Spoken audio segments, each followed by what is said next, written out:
Hello दोस्तों, kidney के patients में हाइपोटेंशन यानी लो ब्लड प्रेशर के क्या कारण हो सकते हैं, आज इस पर बात करेंगे।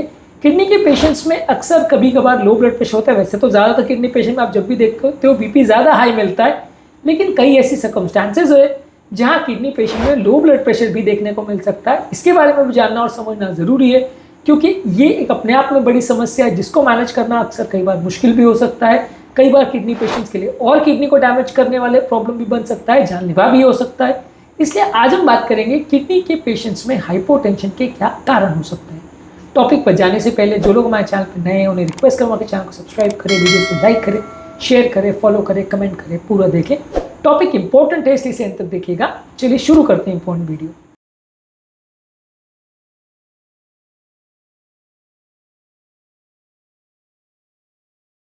सबसे पहले वॉल्यूम डिप्लीशन अगर हो रहा है, बॉडी में अगर पानी की कमी हो रही है कोई भी कारण से, चाहे वॉमिटिंग की वजह से, डायरिया की वजह से, या कोई कारण से ब्लड वॉल्यूम कम हो गया और ब्लीडिंग हो गई हो, तो डिहाइड्रेशन की वजह से आपका बॉडी का पानी कम होने से बीपी कम हो सकता है।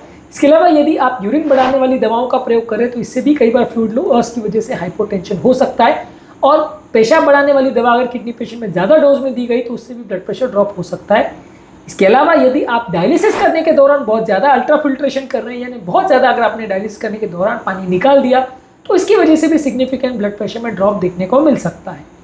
इसके अलावा यदि आप भी किडनी वाले पेशेंट में कुछ दवाएं दे रहे हैं जो कि ब्लड प्रेशर को कम करती है, इनका अगर आपने ओवरडोज दे दिया तो ब्लड प्रेशर ड्रॉप हो सकता है। कुछ सीडेटिव्स और पेन किलर मेडिसिन ऐसी होती हैं, खासकर नार्कोटिक्स है, जो ब्लड प्रेशर को कम करती है, इनको भी अगर ज़्यादा डोज में दिया तो ब्लड प्रेशर कम हो सकता है। कुछ नलियों को डायलेट करने वाली दवाइयाँ ऐसे जो कि ब्लड प्रेशर कम करने के लिए अक्सर दी जाती है, वैसोडायलेटर्स इनको बोलते हैं, इनके भी साइड इफेक्ट्स कई बार ज़्यादा डोज में दिया जाए तो ब्लड प्रेशर कम हो सकता है। कुछ इस तरह के पेशेंट्स में अक्सर हार्ट प्रॉब्लम की वजह से भी हो सकता है। अगर किडनी के पेशेंट को साथ में हार्ट फेलियर भी हो तो किडनी का परफ्यूजन कॉम्प्रोमाइज़ होता है और ऐसे केसेस में ब्लड प्रेशर लो होता है और पेशेंट को हाइपोटेंशन यानी लो ब्लड प्रेशर मिल सकता है।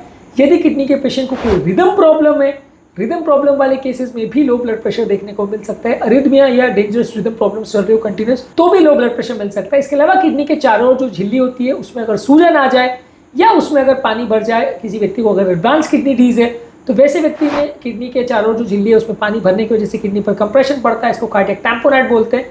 इसकी वजह से भी लो ब्लड प्रेशर देखने को मिल सकता है। इसके अलावा किडनी वाले पेशेंट में अगर डायबिटिक ऑटोनॉमिक न्यूरोपैथी हो यानी एडवांस डायबिटीज़ की वजह से ब्लड प्रेशर कंट्रोल सिस्टम कई बार इस तरह के लोगों का कॉम्प्रोमाइज़ हो जाता है, तो ऐसे लोगों को भी लो ब्लड प्रेशर मिल सकता है। इसके अलावा किडनी डिजीज खुद भी अपने आप में ब्लड प्रेशर कंट्रोल सिस्टम यानी ऑटोनॉमिक नर्वस सिस्टम को डैमेज कर सकती है, इससे भी लो ब्लड प्रेशर मिल सकता है। इसके अलावा किडनी वाले पेशेंट्स में कई बार इन्फेक्शन हो जाए अगर बॉडी में, क्योंकि किडनी के पेशेंट्स बहुत ज़्यादा प्रोन रहते हैं इन्फेक्शन के लिए, बॉडी की इम्यूनिटी कम हो जाती है, तो वैसे लोग को भी इन्फेक्शन की वजह से भी बॉडी में जब टॉक्सिन्स फैलते हैं तो लो ब्लड प्रेशर हो सकता है। खासकर अगर यूरिनरी ट्रैक्ट में कोई इन्फेक्शन हो जाए तो डेफिनेटली ब्लड प्रेशर लो हो सकता है। इसके अलावा यदि किसी व्यक्ति को कोई एंडोक्राइन डिसफंक्शन है, कोई हार्मोनल इम्बैलेंस है, एड्रिनल इनसफिशिएंसी है, ये लोगों को भी कई बार एड्रिनल इनसफिशिएंसी की वजह से, ऑटोइम्यून डिजीज वैसे तो इसमें लोगों का ब्लड प्रेशर थोड़ा कम हो सकता है। या अगर कोई व्यक्ति लॉन्ग टर्म स्टेरॉइड यूज कर रहा है तो वैसे व्यक्ति को भी लो ब्लड प्रेशर हो सकता है। इसके तरह के पेशेंट्स में कई बार बहुत हाई पोटेशियम अगर हो जाए तो वो हृदय की गति को बहुत कम कर सकता है, कार्डियक आउटपुट बहुत कम हो सकता है। ऐसा व्यक्ति सडन लो ब्लड प्रेशर के साथ आ सकता है और ऐसे व्यक्ति में सडनली आपको ये भी मिल सकता है कि किडनी भी और ज़्यादा फेल हो जाए, यानी सडन लो ब्लड प्रेशर की वजह से किडनी और ज़्यादा फेल हो जाए, ऐसा हो सकता है। हाइपरकैलेमिया यानी हाई पोटेशियम लेवल की वजह से हृदय की गति कम हो जाती है, तो ये भी लो ब्लड प्रेशर का एक कारण हो सकता है। इसके अलावा किडनी के पेशेंट में खून की कई बार बहुत ज़्यादा कमी हो जाती है, खासकर एरिथ्रोपोइटिन कमी होने की वजह से जो टिश्यूज़ का ऑक्सीजन सप्लाई है वो कम हो जाता है। इस तरह के पेशेंट्स में भी कई बार लो ब्लड प्रेशर देखने को मिलता है। इसके अलावा किडनी पेशेंट्स में थोड़ा ब्लीडिंग का प्रॉब्लम भी होता है, ब्लड की क्लॉटिंग टेंडेंसी भी कम हो जाती है, तो इससे भी जगह जगह ब्लीडिंग हो सकती है, इससे भी लो ब्लड प्रेशर हो सकता है। डायलिसिस के दौरान कई बार डायलिसिस के दौरान जब बॉडी में फ्लूइड बैलेंस इधर उधर चेंज होता है, रैपिड फ्लूइड लेवल्स चेंज होते हैं, टेम्परेचर चेंजेस होते हैं, वास्कुलर इंस्टेबिलिटी होती है, तो इस तरह के लोगों में ब्लड प्रेशर लो हो सकता है। कई लोग को इलेक्ट्रोलाइट इम्बैलेंस में सडन बॉडी के इलेक्ट्रोलाइट्स या नमक में ऊपर नीचे अगर होता है तो वैसे भी लोगों को लो ब्लड प्रेशर हो सकता है। कुछ लोगों को न्यूट्रिशनल डेफिशिएंसी होने की वजह से यानी मैल नरिशमेंट होने की वजह से, खासकर अगर एंड स्टेज रीनल डिजीज से खाना पीना बंद हो जाए, प्रोटीन इंटेक कम हो जाए, कैलोरी इंटेक कम हो जाए, तो भी लो ब्लड प्रेशर हो सकता है।